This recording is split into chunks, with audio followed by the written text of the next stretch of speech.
Cycle വാങ്ങാൻ സ്വരൂപിച്ച കാശുകുടുക്കയിലെ സമ്പാദ്യം വയനാട്ടിലെ ദുരിതബാധിതർക്ക് വീട് വെച്ചു കൊടുക്കുവാൻ നൽകി വിദ്യാർത്ഥികൾ മാതൃകയായി.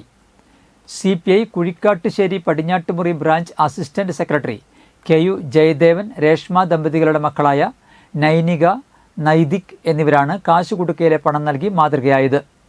AIYF സംസ്ഥാന കമ്മിറ്റിയുടെ നേതൃത്വത്തിൽ വയനാട് ദുരിതബാധിതർക്ക് 10 വീടുകൾ പണിതു കൊടുക്കുന്നതിലേക്കാണ് സംഭാവനകൾ നൽകിയത്. AIYF ജില്ലാ സെക്രട്ടറി പ്രസാദ് പാറേരിക്ക് തുക കൈമാറി. CPI Aloor local secretary TC Arjunan, AIYF ജില്ലാ കമ്മിറ്റി അംഗം ബിനോയ് തുടങ്ങിയവർ സന്നിഹിതരായിരുന്നു. വലിയ സഹായങ്ങൾ നമുക്ക് നൽകുന്നുണ്ട്. പക്ഷെ അതിനെല്ലാം വ്യത്യസ്തമായിക്കൊണ്ടാണ് ഇപ്പോൾ കുട്ടികൾ ഇങ്ങനെ നമുക്ക് അവരുടെ സമ്പാദ്യം നമുക്ക് തരുന്നത്. ഇപ്പോൾ സഖാവ് ജയദേവന്റെ മക്കൾ 2 പേര് നൈതികയും നജീബും നമുക്ക് ഇപ്പോ അവരുടെ സമ്പാദ്യം ഹുണ്ടിക സൈക്കിൾ മേടിക്കാനായിട്ടാണ് അവര് ഇത് വെച്ചിരുന്നത്. അപ്പോ സൈക്കിൾ മേടിക്കാൻ വെച്ച തുക വീട് നൽകുന്നതിന് വേണ്ടി നൽകുക എന്ന് പറയുന്നത് ഏറ്റവും വലിയൊരു കാര്യമാണ്.